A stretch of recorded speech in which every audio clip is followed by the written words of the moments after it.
नमस्कार दोस्तों, स्वागत है आपका मैथ्स मैजिक पे। तो दोस्तों चलते हैं, आज टॉप 15 सवाल को हम लोग देखते हैं जो अति महत्वपूर्ण है, जो बार बार रिपीटेड प्रश्न आते हैं, जो बार बार रिपीटेड एग्जाम में प्रश्न आते हैं, वो सबको गिन चुन के हम आप लोग के सामने जितने भी 5 साल में रिसेंटली 5 साल में पूछे गए हैं, जिसमें बार बार एग्जाम्स में पूछे गए प्रश्न है, वो सबको हम करेंगे आज। ठीक है। क्लास नंबर चौथा है, ऑलरेडी 3 क्लास पूरा हो चुका है। आप लोग नहीं देखे हैं तो पिछले सेशन जाके आप लोग देख सकते हैं। अति महत्वपूर्ण प्रश्न है ये। आपको पेन उठाने की आवश्यकता बिल्कुल नहीं है, ओनली कॉन्सेप्ट बेसिस पे है और थोड़ा सा कॉमन सेंस आपको लगाना होगा। ठीक है। और एक बात जान लीजिएगा मेरे दोस्त, सभी प्रयोक्ताओं के लिए, चाहे आप किसी भी चीज़ का तैयारी कर रहे हैं जो बार बार पूछा जाता है, उसमें ये प्रश्न आपको देखने को मिल सकता है। ठीक है। तो आप लोग सेशन से जुड़ जाइएगा, सेशन से जुड़ गए तो लाइक कर दीजिएगा और शेयर जरूर कर दीजिएगा। जितने भी न्यू बच्चे हैं जिसको मैथ्स में थोड़ा मोड़ा परेशानी हो रहा है सॉल्व करने में, तो उसको शॉर्ट मेथड से कैसे प्रश्न को देख के ही आप उत्तर दे सकते हैं। ठीक है। तो आप हमारे चैनल से यदि अभी तक न्यू हैं तो सब्सक्राइब करके बेल आइकन ऑल पे क्लिक कर दीजिएगा। ठीक है, पल पल अपडेट के लिए। चलते हैं सीधे प्रश्न की ओर मेरे भाई। और जितना भी आपका अपकमिंग एग्जाम्स आने वाले हैं, चाहे वो एनटीपीसी सीटी 2 अंडर ग्रेजुएट का हो या ग्रुप डी का हो, एलपी टेक स्टेट्स एग्जाम हो, चाहे वो आईबी का जो होने वाले एग्जाम्स हो, या ईटीसी जो भी महत्वपूर्ण जिसमें मैथ्स पूछा जाता है मेरे दोस्त, उस सब के लिए अति महत्वपूर्ण प्रश्न है। ठीक है। बिल्कुल कॉन्सेप्ट बेसिस पे करेंगे हम लोग, बिल्कुल लिंदी पे नहीं जाएंगे। चलते हैं सीधे प्रश्न की ओर बिना कुछ विलंब किए। बोला जा रहा था एक प्रश्न में कि एक विक्रेता 1 रुपये में 4 चॉकलेट बेचकर 100% लाभ कमाता है। समझ गए यहाँ तक? यानी कि 1 रुपये में ये 4 टॉफी बेच रहा है तो इसको 100% का लाभ मिल रहा है। तो उसको आपको ये बताना है कि 1 रुपये में कितनी टॉफी बेचेगी जिसको इसको, मेरे दोस्त, एक विक्रेता 1 रुपये में 4 चॉकलेट बेच के 100% लाभ प्राप्त करता है, तो उसने 1 रुपये में कितनी चॉकलेट खरीदी थी। आपने 1 रुपये में कितनी चॉकलेट खरीदिएगा जिसमें कि 1 रुपया में 4 चॉकलेट बेचने पे आपको 100% प्रॉफिट हो। तो आप एक बात मान सकते हैं मेरे दोस्त कि कोई भी चीज़ यदि आप 100 रुपया में खरीदे तो इसका 100% कब प्रॉफिट होगा, जब आप इसको 200 रुपया में बेचिएगा, तभी तो आपको 100% प्रॉफिट होगा। अरे होगा कि नहीं? जी होगा। तो यानी 1 रुपया में 4 चॉकलेट हम बेचे तब तो 100% प्रॉफिट हुआ। कहीं ना कहीं कि 1 रुपया में हम 8 चॉकलेट तो खरीदे होंगे, तभी तो इसका दुगुना करने पर आपको 100% प्रॉफिट हो रहा है। समझ रहे हैं? यानी कि ये सीपी है आपका क्रय मूल्य। यानी कि 1 रुपया में यदि आप 8 खरीदते हैं और 1 रुपया में यदि 4 बेचते हैं तो आपको 100% प्रॉफिट होगा। सिंपल बात है, कोई भी चीज जितना में खरीदे उससे दुगुना में बेचिए तो वो आपका 100% प्रॉफिट का मूल्य कहलाता है। ठीक है। तो उसी प्रकार इसमें है। तो डायरेक्ट आप लोग यहाँ से उत्तर दे सकते थे कि 1 रुपया में 4 को यदि हम बेच रहे हैं मेरे दोस्त, 1 रुपया में 8 को खरीदना होगा तभी तो 100% देना होगा। यदि 1 रुपया में हम 8 को बेचे तो 1 रुपया में हमको 4 को खरीदना होगा तभी तो हमको 100% प्रॉफिट होगा। समझ गए आप लोग? ठीक है। चलते हैं आगे की ओर। थोड़ा दिमाग लगाना है मेरे दोस्त। 100% प्रॉफिट खोज रहा था, सिंपल आपको दुगुना से इसका आधा करना था, क्योंकि वो खरीद रहा है, बेच नहीं रहा है। यहाँ सिंपल बोल रहा है कि 4 को टॉफी बेचने पर 100% हो रहा है। तो कहीं ना कहीं 8 को टॉफी खरीदे होंगे तभी तो 4 टॉफी का प्रॉफिट मेरे पास आया। समझ गए? तो इसी तरह सॉल्व करना है और मैथ्स मैजिक यही सब आपको सिखाएगा बिना पेन उठाए। कुछ महत्वपूर्ण प्रश्न ऐसे हैं मेरे दोस्त, हर एक एग्जाम्स में आपका पेन उठाने की आवश्यकता नहीं होती। आप लोग उठा लेते हैं तो आप लोग की कमजोरी है, ये कॉन्सेप्ट आप लोग पढ़े नहीं है। ठीक है। बिल्कुल हर एक एग्जाम में यदि 25 मैथ पूछा जा रहा है मेरे भाई, तो 25 मैथ्स में आपको 10 मैथ्स या 8 मैथ्स ऐसा है जिसमें बिल्कुल कॉन्सेप्ट आपका बेसिक से है, मुंह से भी आप लोग आंसर दे सकते हैं, सिर्फ कॉन्सेप्ट पता रहना चाहिए। चलते हैं दूसरे नंबर प्रश्न की ओर। बोला गया है दूसरे नंबर में, यदि दो संख्याओं का अनुपात 17:6 है, ठीक है, ये संख्याएं का अनुपात है, और इसका लघुत्तम समावर्तक और महत्तम समावर्तक का गुणनफल 102 है, तो आपको बताना है एलसीएम और एचसीएफ का व्युत्क्रमों का योग क्या हो जाता है, ये आपको बताना है। ठीक है। तो व्युत्क्रमों का योग क्या हो जाता है, यदि मान के चलिए मेरे दोस्त कि एलसीएम आपके पास ए है, एचसीएफ आपके पास बी है, सपोज डेट मान लेते हैं, तो इसका व्युत्क्रम क्या होगा? अरे व्युत्क्रम तो यही होता है ना, ए बेटे ए प्लस ए बेटे बी। अरे यही तो व्युत्क्रम होता है, जो भी संख्या उसको यदि हम एक को भाग देंगे उससे तो वही तो व्युत्क्रम कहलाएगा। तो इसका सॉल्व करने क्या आ जाएगा? सॉल्व करते हैं तो ऊपर में प्लस जाएगा और नीचे गुणनफल आएगा। यानी जो भी उत्तर होगा मेरे पास यही तो आपका व्युत्क्रमों का योग होगा। अरे होगा या नहीं होगा? यही तो आपका व्युत्क्रमों का योग होगा। तो व्युत्क्रमों का योग जो होगा मेरे भाई, यही तो आपका उत्तर हो गया। ठीक है।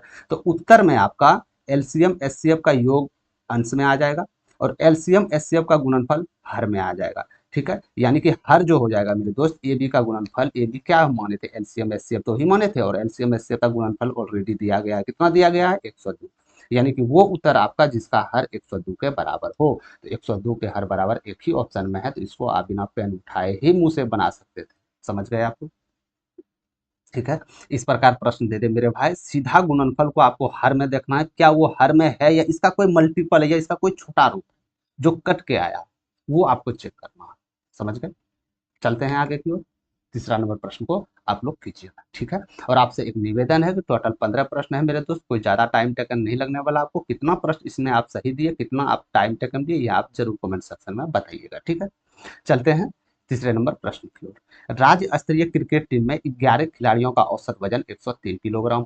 सही बात है। जब कोच को शामिल किया जाता है तो औसत वजन 1 किलोग्राम की वृद्धि होती है। तो कोच का वजन कितना है ये आपको बताना। समझ गए। यानी टोटल 11 खिलाड़ी थे। 11 खिलाड़ी का औसत वजन कितना था, 103 ग्राम। ये मत सोचिएगा कि 11 खिलाड़ी का टोटल इतना किलोग्राम वजन है, नहीं नहीं, ये औसत वजन है। समझ गए। कोई भी खिलाड़ी का औसत वजन दिया गया हो तो वो खिलाड़ी से यदि आप गुना करते हैं तो उसका कुल वजन आ जाएगा। समझ गए। तो हम गुना करने नहीं जाएगा, इतना लेंथी हम प्रश्न को बनाएंगे नहीं, ठीक। जब एक कोच शामिल किया जाता है, इसमें एक भाई साहब कोच आ गया, तो इसका वजन जो है ना 1 किलोग्राम की वृद्धि हो गया। 1 किलोग्राम की वृद्धि मतलब कि जो 103 ग्राम था अब 104 ग्राम हो गया। हो गया कि नहीं हो गया, ये हम आपसे पूछना चाह रहे हैं। तो वृद्धि कितना हुआ, 1 किलोग्राम का ही तो वृद्धि हुआ, साफ साफ बोला जा रहा है। जब 1 किलोग्राम का वृद्धि हुआ मेरे दोस्त, ध्यान से सुनिएगा, यदि 1 किलोग्राम का यदि वृद्धि हो गया कोच सम्मिलित होने पे, तो क्या 11 लड़का का भी वजन में वृद्धि हुआ होगा, कितना हुआ होगा, 11 किलो। अरे हुआ होगा कि नहीं हुआ होगा, हम ये पूछना चाहते हैं। 103 किलो हटा के तो 1 किलो वृद्धि हुआ होगा, यानी 11 किलो। और कोच कितना आया आपका, कोच कितना आ गया आपका, 104 के। यानी टोटल कितना हो गया आपका मेरे दोस्त, तो 115 किलो आपका कोच का वजन सिंपल है। तो 115 kilo is right answer, option number B. समझ गए आप लोग, क्या समझ गए आप लोग। इसको मौखिक तौर पे बता सकते थे कि यदि एक कोच आपके पास आ गया तो 1 किलोग्राम की वृद्धि हो गया, तो 1 किलोग्राम का वृद्धि हुआ मेरे दोस्त, तो पूरे औसत में वृद्धि हुआ होगा ना। समझ गए आप लोग। तो पूरे औसत में वृद्धि होगा, तो 11 खिलाड़ी में यदि 1 किलोग्राम औसत में वृद्धि हुआ है तो कहीं ना कहीं 11 किलो तो वृद्धि हुआ है एक्स्ट्रा, 103 छुड़ा के। और ये 104 किलो तो ऑलरेडी आया है, 103 किलो तो टोटल औसत था, 1 किलो खुद इसका जो बढ़ा है वो आया, यानी total 115 kilo each right answer, option number B. समझ गए आप लोग, ठीक है। चलते हैं आगे की ओर। चौथा नंबर प्रश्न को आप लोग देखिएगा, ठीक है। एक धनराशि पर 2 वर्षों में प्राप्त चक्रवृद्धि ब्याज और साधारण ब्याज की राशि का बीच का अंतर 44 रुपये है। यदि ब्याज की दर 4% है तो निवेश की गई राशि को गणना कीजिए कि कितना धन आपने इन्वेस्ट किया था, ठीक है। यानी कि रेट क्या है आपके पास, रेट है 4% गुरु जी, ठीक है, अच्छी बात है। टाइम क्या है, 2 साल है, ठीक है। तो धन तो हमको पता नहीं, एक काम कीजिए, धन को आप 100% मान सकते हैं ना, अरे मान ही सकते हैं ना, मैथ है मेरे दोस्त, कुछ तो आपके हाथ में होता नहीं है, सिर्फ आप मान ही सकते हैं, तो मान लीजिए। मान लीजिए 100% आपके पास धन। तो इसका 4% दर से 2 ईयर्स में सिंपल इंटरेस्ट कितना हो जाएगा। अरे सिंपल इंटरेस्ट कितना हो जाएगा, यही तो होता है भाई, रेट और टाइम का गुणनफल ही सिंपल इंटरेस्ट, यानी इसका इंटरेस्ट कितना हो जाएगा, 8% हो जाएगा। नहीं, 4 दूनी 8 बटे 100 करेंगे तो 100 का 8% तो 8 ही तो होगा। कंपाउंड इंटरेस्ट क्या हो जाएगा, तो जब 2 साल का 2 साल का यदि खोजे कंपाउंड इंटरेस्ट, तो आपको कंपाउंड इंटरेस्ट निकालने का एक बेहतरीन आपको बताया हम विधि मेरे दोस्त, कुछ मत करना, ये दोनों को गुना कीजिए, कितना हो गया 8 दशमलव लगाइए, और जो आपका रेट है इसका स्क्वायर कीजिए, यानी 4 चौके 16, यही आपका परसेंटेज हो गया, ठीक है। हमेशा एक बात ध्यान रखेगा मेरे दोस्त, दशमलव के बाद 2 ही अंक होना चाहिए, दशमलव के बाद 3 अंक है तो इसको इसमें जोड़ा जाएगा, ठीक है। तो यानी कि साफ साफ यहाँ से पता चल रहा है कि सिंपल इंटरेस्ट कितना है, 8%, कंपाउंड इंटरेस्ट कितना है, 8.16%, और साफ साफ बोला जा रहा है कि चक्रवृद्धि ब्याज और साधारण ब्याज का अंतर 44 रुपया। तो यही तो सिंपल इंटरेस्ट और कंपाउंड इंटरेस्ट है, तो इसका अंतर कितना है, 44 रुपया है या नहीं है, 44 रुपया, ठीक है। तो यदि हम इसका अंतर करेंगे तो कितना अंतर आएगा मेरे दोस्त, कितना अंतर आएगा, अरे 0.16 ही तो अंतर आएगा। यदि सिंपल इंटरेस्ट कंपाउंड इंटरेस्ट में अंतर करेंगे तो 0.16 ही तो आएगा, लेकिन अंतर संख्या में तो 44 रुपया आ रहा है या नहीं आ रहा, ठीक है। तो हमको क्या चाहिए, मूलधन चाहिए। मूलधन क्या माने थे आप, 100%, तो 100% का वैल्यू आपको निकालना, बस यही आपका उत्तर आ गया। तो ये दशमलव उड़ाइएगा, 2 जीरो इधर चले जाएगा, चले जाएगा कि नहीं चले जाएगा, ठीक है। इसको आप 8 से कटाइए, 8 दूनी 16, 8 पंचे 40, 8 पंचे 40, ये चला गया, इसको 2 से इसको 5 में उड़ा दीजिए 25 बार में, ठीक है। तो कितना हो गया, 27। ये आपका 27,27,500 जो है आपका इन्वेस्टिंग, कहीं ना कहीं मूलधन आप किए थे 27,500 रुपया, ऑप्शन नंबर सी इसका आंसर। समझ गए आप लोग, क्या समझ गए आप लोग, ठीक है। लेंदी नहीं जाना है, ये आपको प्रोसेस जो भी बताएं मेरे दोस्त, ये पूरा प्रोसेस आपको करके बताए हैं, थोड़ा लिख के बताएं, जिसमें कि समझने में आपको आसानी हो, बिल्कुल आसान नहीं है। सिंपल यदि इस तरह प्रश्न देता है, अंतर भी दिया जाए और टाइम और आपका रेट भी दिया जाए, सिंपल कुछ मत कीजिए, 4 दूनी 8, 4 दूनी 8 दूनी 16, यानी कि ये दोनों का अंतर तो 0.16 बराबर आएगा, लेकिन अंतर तो संख्या में 44 है, यानी इसका वैल्यू इसके बराबर आ जाएगा, तो यहाँ से आप उत्तर इजिली दे सकते हैं, ठीक है। चलते हैं आगे की ओर। 55 नंबर प्रश्न को देखिएगा मेरे दोस्त, ये प्रश्न अति महत्वपूर्ण है, आने की 100% संभावना है कि आने वाले एग्जाम्स में आपसे पूछा जाएगा। ठीक है, ये आरपीएफ एसआई का एग्जाम्स में पूछा गया था ये पेपर। ठीक है, ये प्रश्न आरपीएफ एसआई में आया था। ठीक है, जो 2025 में हुए थे ना आरपीएफ एसआई, आरपीएफ एसआई में ये पूछा गया प्रश्न। ठीक है, तो इसको आप लोग ध्यानपूर्वक कीजिएगा। बोला गया है यदि y का x% 150 है, यानी कि y का x% करेंगे तो कहीं ना कहीं 15,000 आएगा। अरे x बेटे 100 करेंगे, ये जाके गुना होगा तो y x का गुणनफल 15,000 ही तो आएगा। इसी प्रकार z और y का गुणनफल कितना आ जाएगा? 30,000 आ जाएगा या नहीं आ जाएगा, ये पूछना है, ये हमको पूछना है। आ जाएगा कन्फर्म। ठीक। तो क्या पूछा, किससे कंपेयर में x और z के बीच क्या संबंध है? तो यहाँ से x का बराबर क्या वैल्यू आ जाएगा, यानी 15,000 गुरुजी y, और यहाँ z के बीच में क्या आ जाएगा, 30,000 बेटे y। ठीक है, तो आपसे ये पूछा जा रहा है कि x और z के बीच क्या संबंध है। तो साफ साफ यहाँ आपका नजर पड़ना चाहिए मेरे दोस्त कि x और z के बीच में क्या संबंध आ रहा है। कहीं ना कहीं हम बोल सकते हैं z जो होगा मेरे दोस्त 2x का गुणनफल होगा। अरे होगा कि नहीं होगा, हम आपसे ये पूछना चाहते हैं, होगा कि नहीं होगा? अरे यदि 2x को 2 से मल्टीप्लाई कीजिएगा तभी तो z के बराबर आएगा ना। तो यानी z का वैल्यू जो है 2x के बराबर आना चाहिए, z का वैल्यू 2x के बराबर आना चाहिए। ऑप्शन नंबर करेक्ट सी। समझ गए? ठीक है, कोई परेशानी नहीं है। एक्स और जेड के बीच संबंध पूछा जा रहा था, कहीं ना कहीं हम एक्स और जेड का वैल्यू यहाँ पे डिफाइन कर लिया, इसके अनुसार से हम उत्तर दे दिए। ठीक है, कोई दिक्कत आ रहा है तो आप लोग कमेंट सेक्शन में बेझिझक पूछ सकते हैं, उसका 100% आप लोग को हल मिल जाएगा। ठीक है, चलते हैं छठा नंबर प्रश्न पे। कुछ प्रश्न डायरेक्ट करने का नहीं होता, कुछ प्रश्न देखिए आप लोग क्या करते हैं हम बताते हैं। आप लोग प्रश्न देखें, हाँ, किसी वस्तु का विक्रय मूल्य इतना तुरंत बनाना स्टार्ट, ऐसा नहीं करना है। प्रश्न को पढ़िए, उसको समझिए, इसके बाद उत्तर दीजिए। हो सकता है वो प्रश्न आप पूरा पढ़ते पढ़ते उसका जवाब आपके पास आ जाए। समझ रहे हैं ना? एक बार प्रश्न पढ़ लीजिए, उसमें ज्यादा टाइम जाता नहीं है, इसके बाद आप लोग उत्तर की ओर ध्यान दीजिएगा। ठीक है, चलते हैं सीधे प्रश्न की ओर।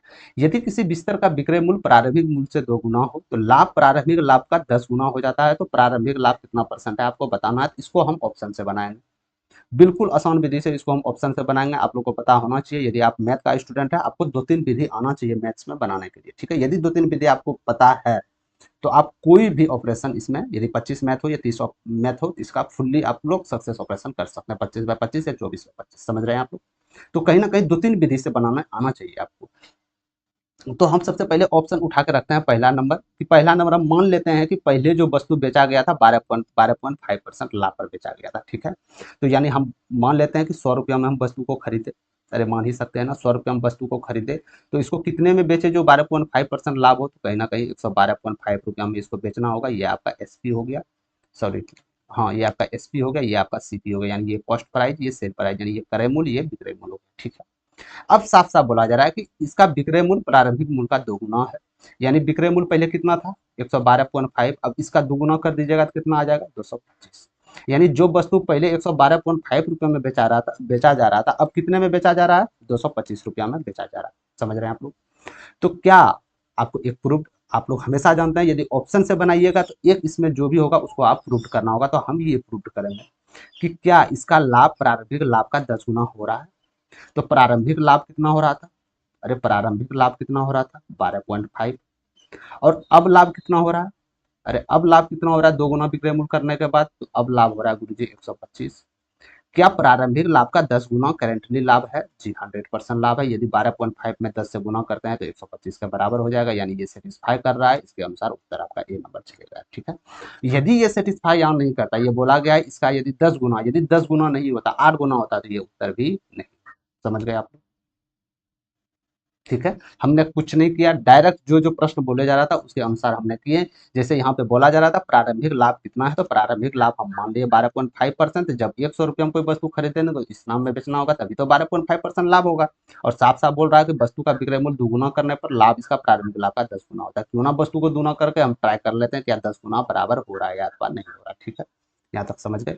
तो इसमें हो सकता है यदि आप कभी भी ऑप्शन मेथड से नहीं पढ़े हैं तो परेशानी हो सकता है, लेकिन टेंशन लेने की आवश्यकता नहीं है, 2-4 प्रश्न करते करते आप लोग सॉल्व कर लीजिएगा। ठीक है, चलते हैं 7वां नंबर प्रश्न की ओर। ये प्रश्न आपका साझेदारी का है, यानी पार्टनरशिप का है। ये प्रश्न, एक प्रश्न आपको एग्जाम में देखने को मिल सकते हैं। ठीक है, चलते हैं प्रश्न की ओर। आलोक, गीता और सुरेश एक व्यवसाय शुरू करता है, एक बिजनेस शुरू करता है।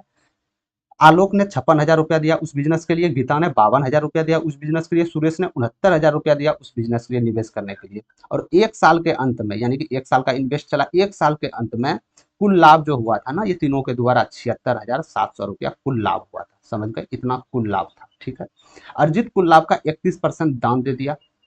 ठीक है, और बाकी जो जितना भी उसके पास पैसे बचे थे, तो जितना जितना निवेश किए थे उसके अनुपात में विभाजित किया गया। तो आपको बताना है सुरेश का हिस्सा क्या है, ये आपको बताना। तो कुल लाभ हुआ था 76,700। इसमें 31% दान कर दिए तो कितना परसेंट बचा आपके हाथ में, 69% बचाना। इसको यदि कर देते हैं तो क्या दान देने के बाद कितना धन आपके पास बच गया, तो कहीं ना कहीं आपको पता है गुना नहीं करना, गुना बिल्कुल नहीं करना है, आप लोग को हम बता रहे हैं। ठीक है, तो दान देने के बाद क्या मूल्य आपके पास बचा, इतना रुपया बचा। तो आपको अब ये मूल्य को क्या करना है जी, ये मूल्य को साफ साफ बोल रहा है, ये मूल्य को वितरित करना है। किस पे करना है, तो निवेशित पे करना। कितना कितना निवेश किया था, तो पहला क्या निवेश किया था, आलोक कितना निवेश किया था, 56,000। यानी कहीं ना कहीं यदि इसको बांटना है मेरे दोस्तों, अनुपात में तो लिखना होगा ना। तो अनुपात में लिखना होगा तो यदि 3 जीरो यदि हटा देंगे अनुपात में, तो कहीं ना कहीं 56x तो आ जाएगा। यदि x का वैल्यू 1000 रख दे तो 56,000 के बराबर आ जाएगा, इसलिए हम x मानते हैं अनुपात में। ठीक है, बी को ले लेते हैं, तो बी कितना है 52x। इसी प्रकार हम बी को नहीं, जी को ले लेते हैं। गीता है ना, आलोक है, गीता है और सुरेश है। तो सुरेश का कितना हो जाएगा मेरे दोस्त, 69x। क्या ये हो जाएगा कि नहीं हो जाएगा, हम ये पूछना चाहते हैं, क्या हो जाएगा। ठीक है, क्या इसी के अनुपात में आपको बांटना है ये धन, क्या इसी के अनुपात में आपको बांटना है ये धन, जी हाँ 100% इसी के अनुपात में आपको बांटना। ठीक है, तो ये रेशियो का पहले कुल योग कितना हो जाएगा, तभी तो आप बांट पाइएगा। तो 9 2 11, 6 17 के 7, हाथ में 1, 6 1 7, 5 12 और 5 17। 177x का वैल्यू किसके बराबर है, 767 गुना 69 के बराबर। समझ गए यहाँ से आप लोग। ठीक है, तो यानी x का वैल्यू यहाँ से हमको निकलना चाहिए, निकलना चाहिए या नहीं निकलना चाहिए, जी 100% निकलना चाहिए। तो x का वैल्यू क्या आ जाएगा, तो यहाँ से सबसे पहले 3 से कटाइए, 3 5 15 और 3 9 27 और 3 से ये 23 आ जाएगा। ठीक है, इसको यदि आप करते हैं 13 9 117, ये 13 बार में चले जाएगा। ठीक है, 13 बार में जाएगा ना, ना ना ना ना, 23 बार में जाएगा, माफ कीजिएगा, 23 बार में जाएगा। 23 बार में ज़्यादा हो जाएगा ना, एक सेकंड एक सेकंड एक सेकंड, हाँ ये 13 बार में जाएगा। ठीक है, पहले हम लोग सही थे। यदि ये 13 बार में गया तो एक्स का वैल्यू क्या निकल गया, 13 गुना 23 यानी 33 39 का 9, हाथ में 3 तेरह दूनी 26 और 3 26 3 यानी 299। क्या मेरे पास ये आ गया एक्स का वैल्यू 299। पूछा किसका जा रहा है, सुरेश का। सुरेश का कितना था, 69x था ना, 69x था, 69 गुना 299 आपको करना होगा। यानी सपोज डेट हम इसका 300 भी मान लेते हैं मेरे दोस्त, 3 नौतिया 27 के साथ, हाथ में 2, अछतिया 18 और 2 20, इतना हो जाएगा। तो यानी ये हो जाएगा, इसमें आपको 200, सॉरी इसमें आपको 69 माइनस करना होगा। माइनस करना होगा, क्यों माइनस करना होगा, क्योंकि हम इसी को तो लिखे थे 300 माइनस 1, इसी के तो बराबर 200, 299 हो जाता है या नहीं हो जाता। ठीक है, तो यहाँ से ये 1 हो गया, यहाँ से 3 हो गया, यानी कोई भी उत्तर होगा आपका इकाई 2 डिजिट 31 होगा। तो इकाई 2 डिजिट 31 एक ही ऑप्शन में है मेरे दोस्त, option number B is correct answer. ठीक है, इसी प्रकार यदि जो भी उत्तर 3 और 4 दे रहा था वो तो महाबेवकूफ थे। क्यों थे, क्योंकि हम यहाँ साफ साफ देख रहे हैं कि x का वैल्यू जब 299 निकला मेरा दोस्त, और 69x का वैल्यू हमको चाहिए, तो इसको यदि हम गुना करेंगे 9 9 81, इकाई डिजिट के 1 आना चाहिए, तो ये 7 है, ये नहीं हो सकता, ये नहीं हो सकता। समझ रहे हैं, तो आपको छांटना है विधि से, आपको जितना जल्दी उत्तर चाहिए उतना जल्दी उत्तर आपको लाना है। समझ रहे हैं आप लोग।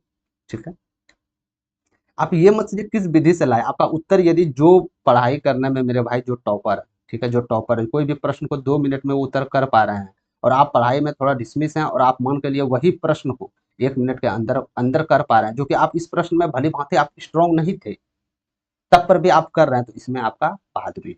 समझ गए आप लोग। तो आप लोग कहीं ना कहीं यदि उत्तर देने के लिए आप लोग एग्जाम में बैठे हैं, तो आपको टाइम टेकन, एक्यूरेसी, ये सब मेंटेन करना होगा मेरे दोस्त। टाइम मेंटेन करने के लिए इस विधि से आपको लेना होगा, और ये सीरीज टॉप 15 सीरीज आपको ज्वाइन करना होगा। ठीक है, इससे होगा कि आपका बहुत ही कीमती समय आपका बचत होगा। ठीक है, चलते हैं 8वां नंबर प्रश्न की। 8वां नंबर प्रश्न में बोला जा रहा है कि ये 4 संख्या में एक संख्याएं आपको बताना है जो 15 से विभाज्य है। अब कोई भी एग्जाम्स देने जाएगा स्टूडेंट मेरे भाई, वो क्या करेगा हम बताते हैं, पूरी संख्याएं में 15 से भाग करना स्टार्ट कर देंगे वो। 15 दूनी 30, 15 छक्के 90, 15 15 पचे 75, ये सब करना स्टार्ट करेंगे। ये करना नहीं है, ये आपको हम सिखाते नहीं है, और मैथ्स म्यूजिक की तरफ से ये आपको कोई भी टिप्स नहीं दिया जाता है। समझ गए आप लोग। ठीक है, तो इस प्रकार के प्रश्न करने में आपको सबसे सबसे पहले विभाजकता का नियम ज्ञात होना चाहिए। यदि आपको विभाजकता का नियम ज्ञात है तो चुटकी में इसका आंसर कर सकते हैं बिना पेन उठाए। समझ रहे हैं आप लोग। अब विभाजकता का नियम क्या कहता है मैं आपको बता, तो विभाजकता का नियम जानने से पहले एक बात आपको क्लैरिटी होना चाहिए मेरे दोस्त, कि कोई भी संख्याएं 15 से यदि विभाजित, क्या मैं बोल सकता हूं कि वो संख्याएं 5 और 3 से भी विभाज्य होगा, क्योंकि इसका मल्टीपल 15 के बराबर हो जाएगा। क्या मैं बोल सकता हूं कि कोई भी संख्या यदि 15 से विभाज्य हो रहा है तो वो संख्याएं 5 और 3 से भी विभाज्य होनी चाहिए। और 5 से विभाजकता का नियम ये है कि कोई भी संख्या का इकाई डिजिट 5 हो तो वो संख्याएं 5 से विभाज्य है। तो क्या इकाई डिजिट सब में 5 है? जी हाँ, तो ये 5 आपका ये यहाँ से क्रेडिट चला गया, क्योंकि 5 इसका साफ साफ भेदभाव नहीं कर पा रहा है। समझ रहे हैं ना? अब आपके पास बचा क्या? 3। 3 का विभाजकता का नियम क्या कहता है? 3 का विभाजकता का नियम कहता है कि कोई भी संख्याएं का योग यदि 3 से विभाज्य है तो वो संख्याएं पूरी तरह 3 से विभाज्य हो जाए। ठीक है? तो यानी कि ये जो ऑप्शन 4 ऑप्शन दिया गया मेरे दोस्त, इसका योग यदि 3 से विभाज्य होगा तो वो संख्याएं आपका उत्तर होगा। तो इसका योग क्या है देख लेते हैं। 8 3 11 4 15 15 4 19 5 24। क्या 24 3 से विभाज्य है? जी हाँ, ये उत्तर हो सकता है, कोई डाउट नहीं। ठीक है, दूसरा देख लेते हैं। 7 3 10 10 4 14 4 18 5 23। क्या 23 3 से विभाजक? कभी नहीं है, ये उत्तर हो ही नहीं सकता है। 6 4 10 3 13 13 4 17 17 5 20। क्या 20 3 से विभाज्य नहीं है? ये भी उत्तर आपका नहीं हो सकता है। 9 3 12 4 16 4 20 5 25। क्या 25 3 से विभाज्य नहीं है? ये उत्तर नहीं हो सकता है। तो आपके पास एक ही ऑप्शन बचा है, नंबर ऑप्शन ए इस करेक्ट आंसर। समझ गए आप लोग? क्या समझ गए आप लोग? ये बताने के लिए हम अब आप लोग को धीरे धीरे बताएं, बाकी बात ये करने का रहेगा। तो डायरेक्ट आप लोग चुटकी में जैसे प्रश्न आया वहां से 3 से करते निकल जाते। ठीक है, तो ये विधि आप जानकारी होनी चाहिए। ठीक, चलते हैं 9वां नंबर प्रश्न की ओर। ये ट्रेन ट्रेन है, एक ट्रेन है आपका। ठीक है, 473 मीटर लंबे पुल के एक छोर पर स्थित सिग्नल को पार करने में 36 सेकंड का समय लग रहा है। ठीक है, एक पुल है आपका, पुल है, इधर भी सिग्नल है, इधर भी सिग्नल है। तो कोई भी ट्रेन जो पहला वाला सिग्नल जो पार करने में इसका टाइम 36 सेकंड लग रहा है। ये पुल का लंबाई 473 मीटर दिया गया है। समझ गए आप लोग? और ट्रेन पुल को पार करने में, ये पूरा पुल को पार करने में 79 सेकंड का समय लग रहा है। तो आपको बताना है ट्रेन की लंबाई क्या है। ये जो ट्रेन है ना, इसकी लंबाई क्या है। ठीक है, तो ट्रेन की लंबाई ज्ञात करने के लिए सबसे पहले एक चीज आपको, आप लोग को भली भांति याद रहनी चाहिए कि कोई भी ट्रेन कोई खंभे को पार करे, कोई सिग्नल को पार करे, या कोई भी आदमी को क्रॉस करे, समझ रहे हैं, तो उसके द्वारा चली गई दूरी वो खुद की ट्रेन की लंबाई होती है। समझ गए? तो ट्रेन की लंबाई तो आपको ज्ञात करना है। तो ट्रेन की लंबाई आप लोग तो मान सकते हैं ना, ट्रेन की लंबाई मान लिए एक्स। ठीक है, तो यदि एक्स मीटर लंबाई है, एक्स मीटर ट्रेन की लंबाई है, तो यही तो आपका दूरी है। अरे यही तो आपका दूरी है एक सिग्नल को पार करने में ट्रेन द्वारा। तो यानी ये दूरी है, कितने समय में पार कर रहा है? 36 समय में। ये 36 हो गया, हो गया। तो क्या मैं बोल सकता हूँ ये चाल मेरे पास निकल गया? अरे चाल निकल गया ना, दूरी बेटे समय चाल ही तो बराबर होता है। ठीक है, और यही ट्रेन कोई पुल को पार करे या कोई प्लेटफॉर्म को पार करे तो उसके द्वारा तय तय की गई जो दूरी होता है मेरे दोस्त, वो खुद ट्रेन की लंबाई और पुल की लंबाई के योग के बराबर हो जाता है। ठीक है, यानी कि ये जो पुल को पार करेगा तो कितना मीटर दूरी तय करेगा? खुद की ट्रेन की लंबाई और पुल की लंबाई की दूरी बराबर तय करेगा। ठीक है, इसको पार करने में कितना समय? 79 सेकंड का समय लग रहा है। तो ये आपका चाल बराबर हो जाएगा नहीं? अरे चाल तो बराबर होगा थोड़ी है, ऐसा बात थोड़ी है दोस्त कि कोई भी सिग्नल पार करने में ट्रेन का चाल दूसरा था, उसको पार करने में तीसरा आ गया, वैसा तो कोई बात नहीं है। ठीक है, यानी कि जब एक ही ओर चल रहा है ट्रेन तो उसका तो चाल बराबर होनी चाहिए।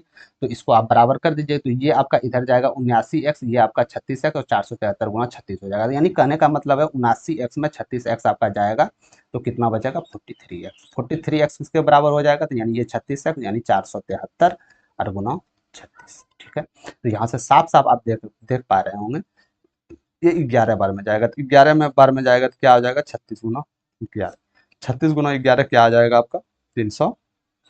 अरे 36 गुना क्या आ जाएगा? 396 मीटर। यही तो ट्रेन की लंबाई है। एक्स ही तो माने थे आप, ट्रेन की लंबाई माने थे या नहीं माने थे? यही तो माने थे ना, 396 मीटर ट्रेन की लंबाई। एक्स का वैल्यू तो माने थे, एक्स बराबर माने थे ये हम दूरी ट्रेन की लंबाई, यानी 396 मीटर। इस करेक्ट आंसर ऑप्शन नंबर 4। समझ गए आप लोग? ठीक है, हमने कुछ नहीं किए, हम चाल को बराबर कर दिए। ठीक है, इतना दूरी हुआ और इसका दूरी कुल मिला के योग गया, इसके दोनों बराबर कर दिए तो एक्स का वैल्यू निकल गया, और वही तो हमको चाहिए, तो एक्स का वैल्यू ही ज्ञात करना था। ठीक है, चलते हैं 10वां नंबर प्रश्न की। एक बॉक्स में पेन पेंसिल रबड़ 3-2-1 के अनुपात में है। यदि पेन पेंसिल रबड़ का मूल्य 3 रुपया, पेन का मूल्य 3 रुपया, पेंसिल का मूल्य 2 रुपया और रबड़ का मूल्य 2 रुपया, तो बॉक्स पे खर्च की गई कुल कीमत 585 रुपया। तो बॉक्स में पेन की संख्या क्या है आपको बताना है। ठीक है, तो सबसे पहले पेन है, पेंसिल है, रबड़ है। ठीक है, कितना अनुपात में है? 3 2 1 के अनुपात में। समझ गए यहाँ तक, कोई दिक्कत नहीं है। ठीक है, तो यानी इसको करने के बजाय यदि अनुपात में है मेरे दोस्त, यदि अनुपात में है तो हम इसको सिंपली 3x मान लेते हैं, 2x मान लेते हैं, x मान लेते हैं। क्यों x मान लेते हैं हम? क्योंकि ये अनुपात में, ये संख्याएं पूर्ण रूप से नहीं है, यानी x का कुछ वैल्यू होगा जो गुणा करने पर वो पूर्णतः पेन पेंसिल रबड़ का संख्या आ जाएगा। ठीक है, तो एक पेन का कितना रुपया? 3 रुपया। एक पेंसिल का कितना रुपया? 2 रुपया। एक पेन रबड़ का कितना रुपया? 2 रुपया। तो यानी कि तीन पेन का, एक पेन का कीमत 3 रुपया, तो तीन, एक पेन का कीमत 3 रुपया है मेरे दोस्त, तो तीन पेन का कीमत कितना हो जाएगा? 9x के बराबर हो जाएगा या नहीं हो जाएगा? यदि एक पेंसिल का कीमत 2 रुपया है तो दो पेंसिल का कीमत क्या हो जाएगा? तो 4x हो जाएगा, तो यहाँ पे 2x हो जाएगा। तो ये ये कहीं ना कहीं आपका मूल्य का तो रेशियो निकला है, तो मूल्य का रेशियो कितना निकला? 9 4 13 2 15x। अरे यही तो है 15x मूल्य का रेशियो, लेकिन टोटल है मूल्य कितना? 885। ठीक है, यानी x के जगह पर क्या रखे जो 585 के बराबर हो जाएगा? तो सिंपल कुछ मत कीजिए, 15 से इसको गायब कर दीजिए, तो कितना होगा? 15 चौके 60 तो नहीं जाएगा, 15 या 45, 15 नंबर। ठीक है, तो x का वैल्यू क्या निकल गया मेरे दोस्त? 39 निकल गया x का वैल्यू। तो आपसे पूछा क्या जा रहा है? अरे आपसे पूछा क्या जा रहा है? तो बॉक्स में पेन की संख्या पूछा जा रहा है, तो x का वैल्यू निकल गया। पेन कितने x में था? तो पेन 3x में था, तो कुछ मत कीजिए, 3 गुना 39 कर दीजिए, 9 या 27 18, यानी कि आपका पेन की संख्या जो हो जाएगा मेरे दोस्त 117 आ जाएगा। Correct number option number C. समझ गए आप? ठीक है, तो हमने कुछ नहीं किए, टोटल राशि दिया गया था, इतना रुपया खर्च करना था, तो हमको ये जानकारी करना था आखिरकार ये खर्च कर कितना रहा है। भले तीन तीन पेंसिल, दो तीन पेन, दो पेंसिल और एक रबड़ में खर्च करा, लेकिन इतने में ही खर्च कितना कर रहा है? इतना रुपया कर रहा है, यानी कि रेशियो में 15x के बराबर कर रहा है, लेकिन कुल तो कर रहा है इतना, यानी एक्स का वैल्यू यहाँ से निकल गया। एक्स का वैल्यू जब निकल गया तो पेन, पेंसिल, रबड़ जिसका मूल्य निकालना चाहे आप इजीली यहाँ से निकाल सकते हैं। ठीक है, चलते हैं आगे की ओर, कोई परेशानी नहीं है। 11 नंबर प्रश्न को देखिएगा आप। अनिल ने 500 उपहारों को 4 बच्चे में वितरित किया। ठीक है, 500 रुपया का उपहार था, 4 बच्चे में बांटना था, उसको बांटा। पहले बच्चे का उपहार का भाग दूसरे बच्चे उपहार का भाग 2 गुना है, तीसरे बच्चे का 3 गुना और चौथे बच्चे का 4 गुना है। तो पहले और दूसरे बच्चे की कुल संख्या क्या है आपको बताना। देखिए सवाल में कुछ मत कर, कुछ नहीं बोल रहा है कि आपके पास 4 बच्चे थे, ए बी सी डी, 4 बच्चे को मान लेते हैं, मान लिए। ठीक है, बोला जा रहा था कि पहले बच्चे का उपहार जो दिया था ना, दूसरे बच्चे का दुगुना था। यदि दूसरे बच्चे का दुगुना था मेरे दोस्त, हम ये पूछना चाह रहे हैं, दूसरे बच्चे का दुगुना था किससे? बी से ही तो ए का दुगुना था। यदि ये 2x हुआ तो ये x हो जाएगा।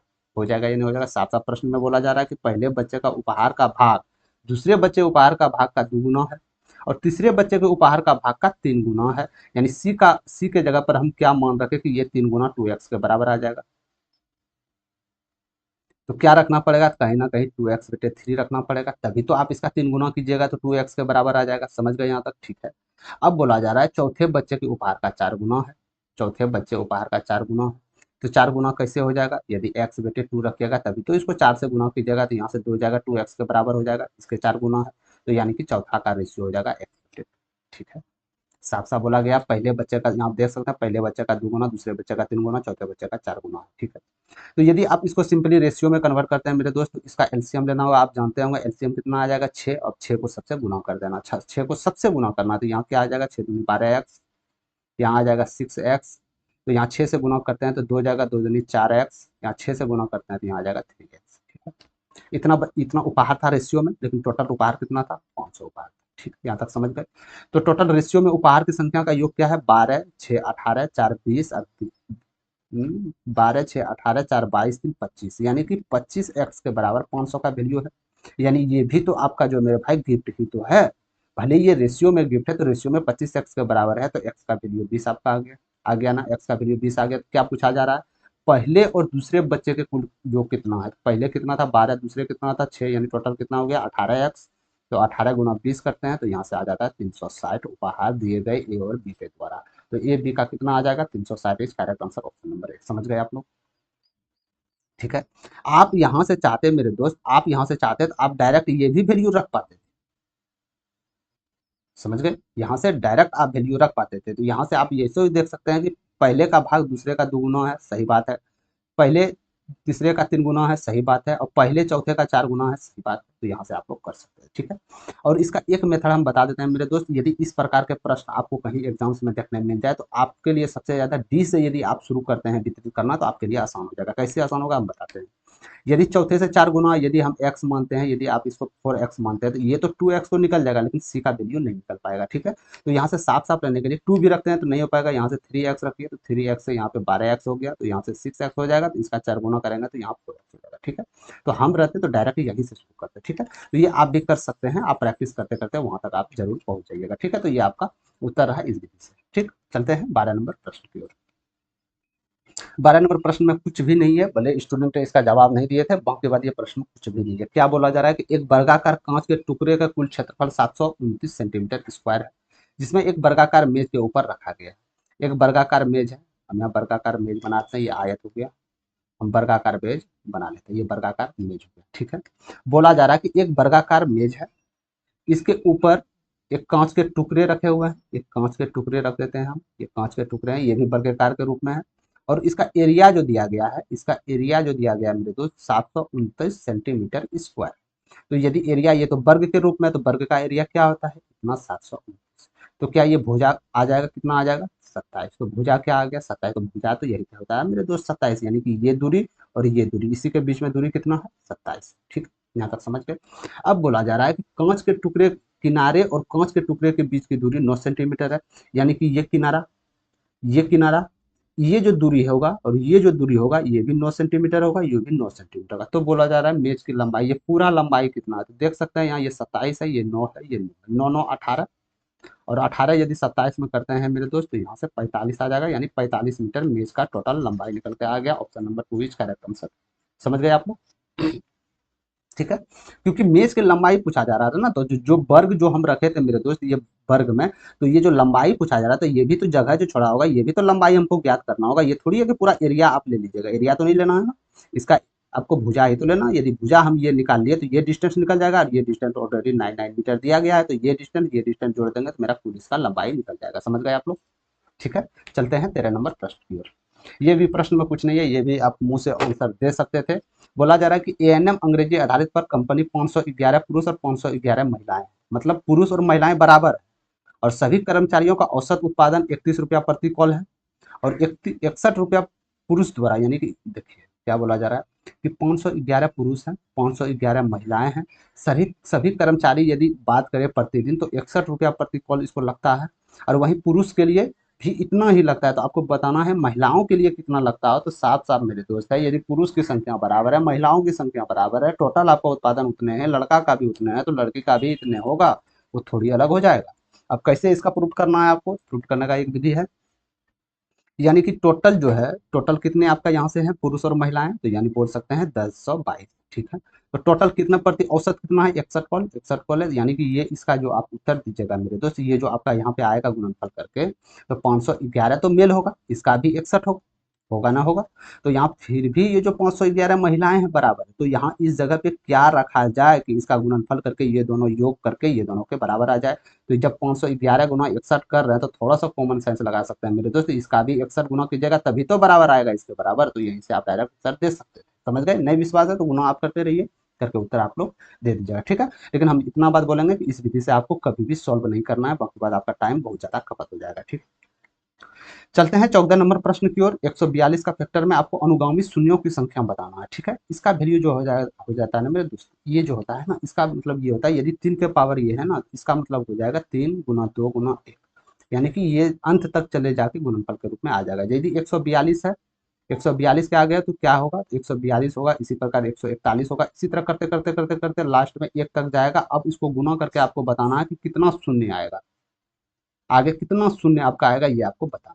तो इसको करने के लिए इतना पॉसिबल तो है नहीं, 142 गुना 141 गुना 140 गुना 139 गुना 138 आप करते रहिए, नहीं है ना।